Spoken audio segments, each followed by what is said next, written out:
What's up, everyone? Welcome back to another review. This time, we're going to be taking a look at The Hills Have Eyes, written and directed by Wes Craven.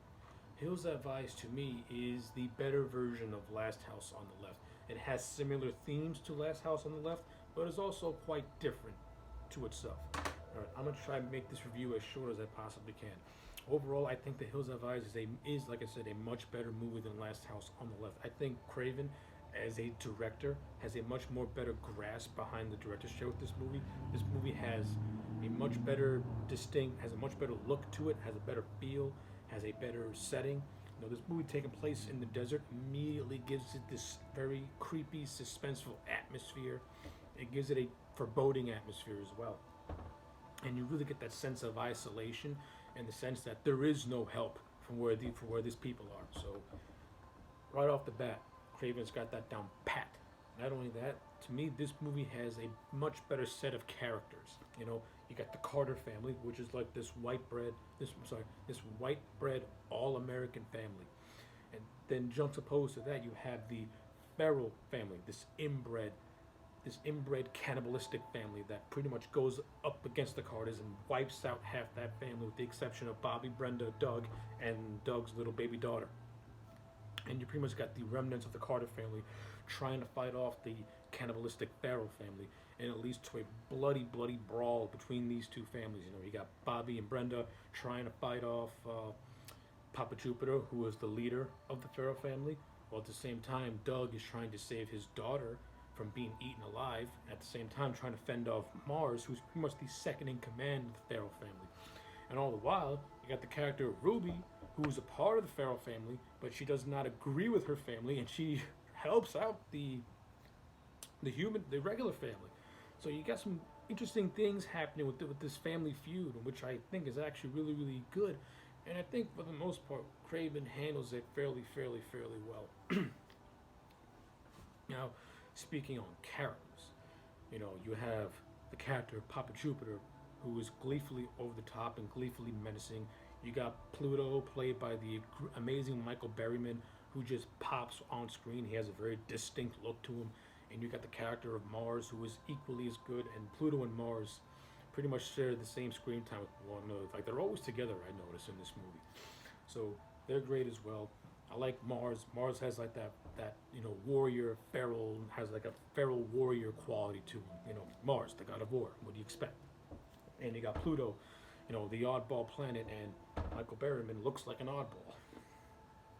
So I like how Wes Craven did those little things as well by naming them after certain planets, and Jupiter, of course, being the biggest planet of them all, hence why Papa Jupiter is the leader of the clan. And again, then you got the regular family. You know, you got Big Bob Carter, who is the patriarch of his family, his wife Ethel, you know, all-American family. You got the two kids, plus their oldest daughter and her husband, and the Carter family granddaughter. So again, and the performances in this movie, for the most part, they're okay. Though I think Robert Houston, who played Bobby, his performance could be a little stilted at times, but it gets better near the end of the movie. And the character of Brenda can be extremely annoying in certain scenes, especially in the big scene in the trailer, where Pluto and Mars pretty much wipe out Ethel. They kidnap the baby. You know, Pluto basically rapes Brenda, which, thank God, Wes Craven did not go into too much detail like he did with Last House on the Left. With this, kind of learned his lesson. The less you see, the better off you'll be.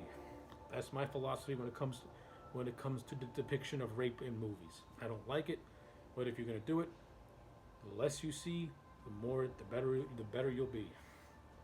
And I like how Wes Craven used that, you know, that less is more approach with that certain stuff like that, and that stuff is great. Of course, in that scene, they kidnap the kid and they kill Ethel, and they kill, Doug's wife, but they kill Doug's wife too. So it's like the whole scene in the trailer is just flat out carnage. And then you got another scene parallel to that with Big Bob trying to talk to this gas station attendant, who pretty much tells the story of the Farrell family and Papa Jupiter. We find out that Papa Jupiter is actually the gas station attendant's son, and he pretty much put him out the pasture after Jupiter killed his daughter and pretty much burned his house to the ground. And he pretty much forsaked him to the desert because he was a feral, a devil boy, grew up to be a devil man. And of course, right after that, Papa Jupiter kills his dad. Then he kills Big Bob by lighting his ass on fire and strapping him to a burning tree. So yeah, the violence in this movie to me is very, very visceral, especially when you get to that last half of the movie where the Carter family now have to pretty much become feral themselves, because the only way to survive is to embrace your feral nature. And the Carter family, they embrace their feral nature. They take the fight to the cannibal family, and it's a great brawl. You know, you got Bobby and Brenda taking down Papa Jupiter, and like I said earlier, you got Doug fending off Mars, finally doing the kill shot by stabbing the guy like several times.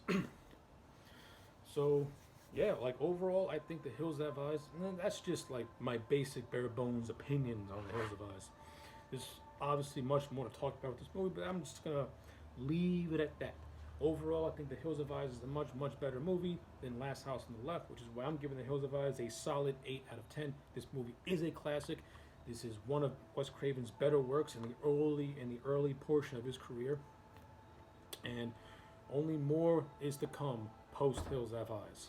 So yeah, 8 out of 10 for the original Hills Have Eyes. I really, really like it a lot. One of my favorite Wes Craven movies of the 70s. So yeah, let me know your thoughts on The Hills Have Eyes in the comment sections down below. Do you like it? Do you hate it? I would like to know. Like the video and subscribe, and I'll check you back next time for more.